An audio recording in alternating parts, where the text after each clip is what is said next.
What happens when we never deal with our emotions or feelings? Well, you first of all get sick. And Physically sick, emotionally sick, mentally. Everything, right? So we have, just like we have a physical immune system, we have a psychological immune system. And we have to take care of our psychological immune system. So it's just like, what do you do to keep healthy with your body? Like, you're going to eat right, you're going to exercise, you're going to do all the things that you want to do to take care of yourself. You're going to get enough sleep. Those things also help your psychological immune system. They're not totally separate. The mind-body connection is profound. But at the same time, are you going to be around people who don't nourish you? That's going to hurt your psychological immune system. That's going to make you sick. Are you going to stuff down your feelings? That's going to make you sick. And so how do we take care of ourselves? And part of it is, instead of trying to numb out your feelings, because numbness isn't the absence of feelings. Numbness is a state of being overwhelmed by too many feelings. Wow.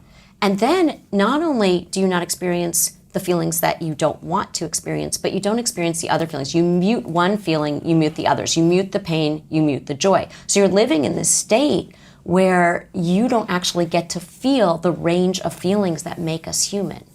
What is that state called? I would sick? say Sickness sick. I was going to say dead. I mean, I feel like you can be alive but not living. And that's what happens to people, is that they're alive, they're going through the motions, they wake up every day, but they're not really living their lives.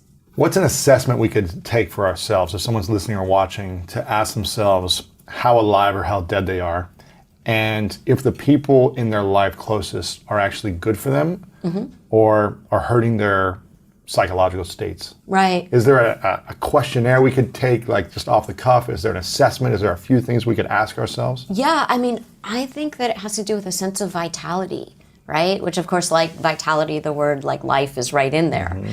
When you wake up in the morning, are you excited about what you're doing? Is there meaning in what you're doing? Do you feel connected to how you're spending your days? Because at the end of your life, are you going to look back and say, what did I do that was meaningful? In maybe you should talk to someone. In my book, there's a woman that I treat. She's this young woman who goes on her honeymoon. She's newly married. She comes back, and she has cancer. And she says to me at one point, she says, why do we need a terminal diagnosis? Yeah. To have a wake-up call. Right. Why do we need a terminal diagnosis to live our lives with intention? Why do we need that to really pay attention? And I think that if we can keep the awareness of death sitting on one shoulder, and I don't mean in a morbid way or in a creepy way, it's not depressing. It's actually, again, going back to vitality, it helps us feel alive, because life has 100% mortality rate, and that's not for other people. We like to believe that, right? And so the thing is that if we know that we have a limited time here, I think we would pay more attention to what we're actually doing every day. Why is it so hard for people to pay attention? Fear. But they're like, they feel like they're stuck sometimes for years, Yes. right? It's like I stay stuck in a relationship I know it's not right for me for years. I stay in a depressed state for years. I stay in a job that I hate for years. It's all based on fear. Well, I think it is fear. I think it's fear of uncertainty. This is going to sound strange, but change is really hard because we cling to something that's familiar to us. So even though we may know, oh, this would help me, this would be a good change for me, we don't do it because it's unfamiliar. And so if you grew up with a lot of chaos, if you grew up feeling sad all the time or anxious all the time, that feels like home to you, even if it's unpleasant or even miserable. And she'll keep finding chaotic environments. You keep recreating it. Yeah. And so, it was funny because my own therapist gave me this great analogy. He said to me, you remind me of this cartoon, and it's of a prisoner shaking the bars, desperately trying to get out. But on the right and the left, it's open, right? No bars. So basically, the prisoner is not in jail. And that's what so many of us are like. We feel like we're trapped. We're not in jail. We can change. We can just walk around the bars. But why don't we? Because with freedom, the freedom to walk around the bars, comes responsibility. And if we're responsible for our own lives, that scares us. We feel like, oh, I don't know if I can do that. I don't know if I'm competent enough to do that. Or now I'm to blame if things don't go right. I can't blame it on everything else.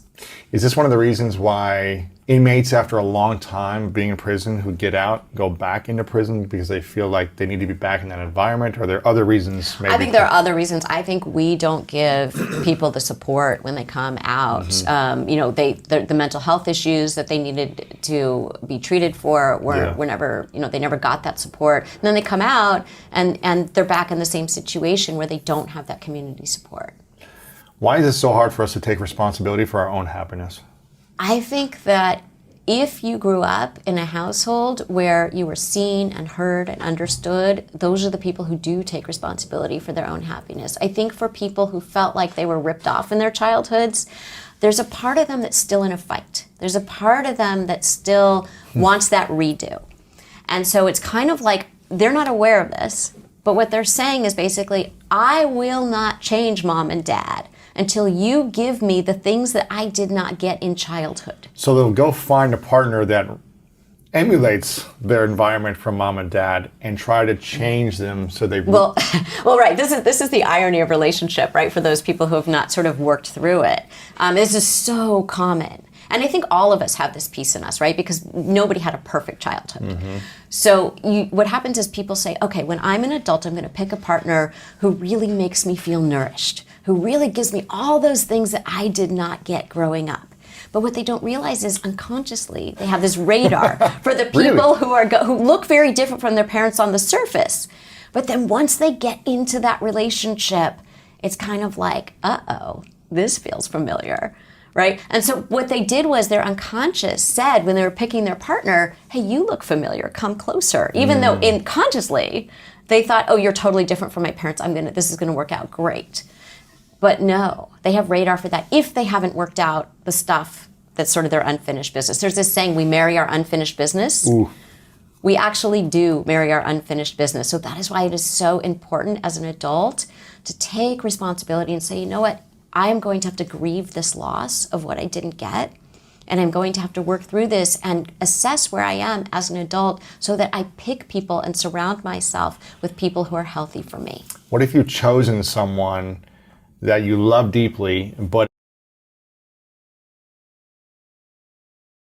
it's unconsciously your unfinished business? Mm-hmm. Is that the wrong person for you once you realize, oh? Because life has a 100% mortality rate, and that's not for other people. We like to believe that. Happiness. I think for people who felt like they were ripped off in their childhoods, there's a part of them that's still in a fight. We actually do marry our unfinished business. So that is why it is so important as an adult to take responsibility and say, you know what? I am going to have to grieve this loss of what I didn't get. And I'm going to have to work through this and assess where I am as an adult so that I pick people and surround myself with people who are healthy for me. What if you've chosen someone that you love deeply, but it's unconsciously your unfinished business? Mm-hmm. Is that the wrong person for you once you realize, oh, they're never going to change? Or is that a point for us to reflect back and say, actually, I need to heal the past, accept this person for who they are, and be willing to flow within this relationship? Well, what happens is, so you married your unfinished business, but so did they. And so if you can both recognize that, if you realize, hey, wait, we have a lot of conflict in our relationship, or we're really avoidant in our relationship, or we don't feel connected in the way we want to feel connected, that's a great opportunity for both of you to work out your unfinished business. To heal together. To heal together, right. And so that relationship could thrive if you both are willing to look in the mirror at yourselves and do the work. Yes, that could be a really beautiful relationship.